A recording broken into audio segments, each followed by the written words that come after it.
Update lang sa sitwasyon dito sa ating whelping area sa Manalo K9 sa Manalo Resort Hotel. Ayun, nandun ang Laguna Lake.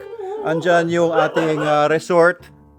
Ito yung mga anak ni Jamala. Ayun, ano, mga anak baby ni Jamala. Wow! Hey, naku, cute, oh. Ilang araw na sila ngayon, ano?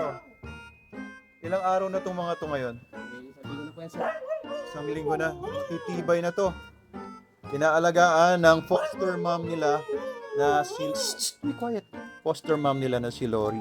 Quiet ha, Margaret. Ito kasi si Margaret naman ang nag-aalaga ng mga anak ni Lori. Ayun. Be quiet. Ay, ingay mo. Sakit sa tenga. Ayan yung mga anak ni Lori. Saan tatay? Wow! Oh.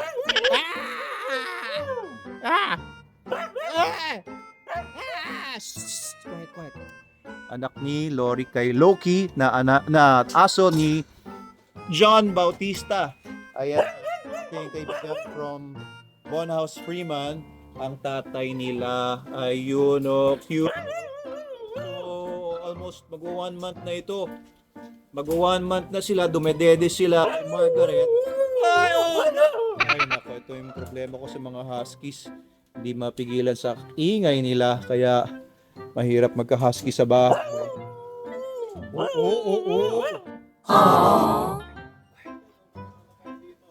Ano yan? Ay, may nakita si Miguel. Anak ni Margaret. Yung ay nanay niyo. Oh, lagot ka. Mukhang teddy bear. 1.5 months na to, no? Anong gagawin mo siya? Napakaingay nga ng bibig niya kapag ka nasa bahay yan. Ako, mag-aalulong-alulong niya. Napakaingay niyan. Ha? Ang cute, no? Mukhang mama, oh. Hello, papi. Oh, anak daw niya yan. Anak niya yan. Nagagalit pa yan pag umaalis yung anak niya. Gusto niya andyan din. Laki.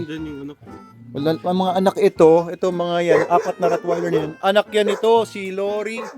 Ayan, oh, pero ang pinapadede kasi ni Lori, yung anak ni Jamala. Kasi si Jamala, ayan si Jamala, ikaw nalibre ka sa pagpapadede ng mga anak mo. Nalibre ka sa pag-aalaga ng mga anak mo. Kasi ayaw niyang magpadede. Kinakagat niya. At muntik pa niya makain yung anak niya. Kaya ayan, at least naglabas ng mga tuta ito. Gustong-gusto ko yung bloodline nito. Anak ni Romeo yan, Von Engelblick. Ayan, poging-pogi yung tatay niya. Ay! Naku, pati yung mga maliliit na puppies dun sa kabila. Inaaway mo, ha? Very bad yon. Ha? Ba't kinakagat mo yon? Ikaw talaga, Jamala, ha? Ikaw talaga. May nagsasabi nga pala, bakit daw yung mga Rottweiler galing sa ibang bansa, maikli yung uso kagaya nito. Hindi pa, yung iba mas maikli pa dyan yung uso. Pero ano yan, aesthetics lang. Preference lang ng breeder yan. Pero actually, pagka maikli yung uso, nagkakaroon ng tendency maging undershot and nagkakaroon din ng tendency na, syempre, hindi yan natural. Nagkakaroon ng deformation sa skull. And of course, yung bite nila, medyo humihina na. Hindi na kasi natural yon sa natural dogs. But, ayan, to each his own. Kung gusto nila na mukhang pag na Rottweiler, wala nang problema. Kanya-kanyang trip yan. Ito naman mga puppies dito, yung anak ni Jinx. Ayan, halo-halo na to ng mga Dutch Shepherd, Belgian,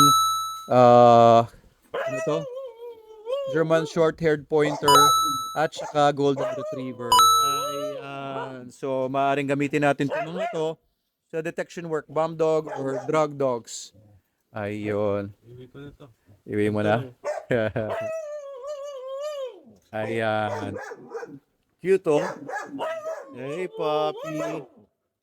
So, anong trip nyo dito sa mga puppies na to, guys? Etong mga mixed breed dogs natin. Etong Siberian Husky puppy. O itong mga Rottweiler puppies. Anak ni Lori. Kay Loki. Or mga anak ni Jamala na mga baby pa. Mga 2 weeks o 1 week old, oh. Oh, nagko-crawl na, oh. Gusto na maglakad. By 2 weeks old, bubuka na yung mga mata nila.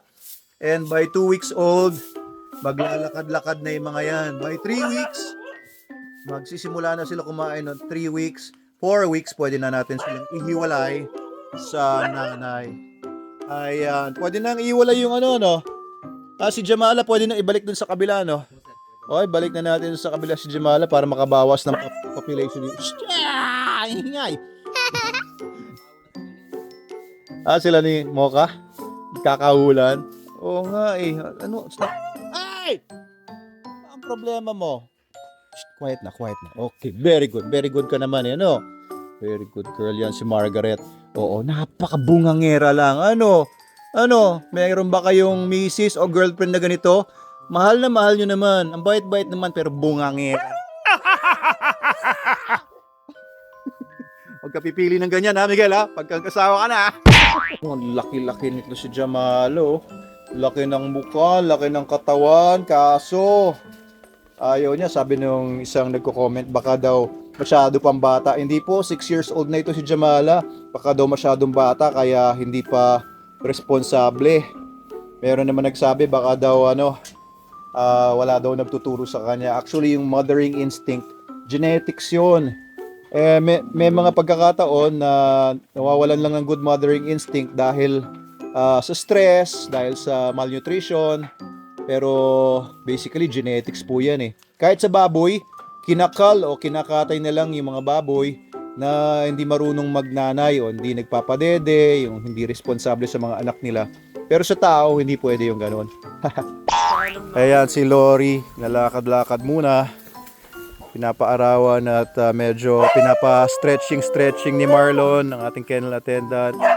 Ayan, siya naka-duty ngayon. 24 hours may nakabantay na kennel attendant sa ating mga puppies. Ayan, tinaalagaan nila. Ayan si Lori, anak ni Loki natin from ADRK, New Brand Kennels. From New Brand Kennels ni Oliver, New Brand. Ayan, apo na ni Oliver to. Ayan si Lori, anak ni Loki.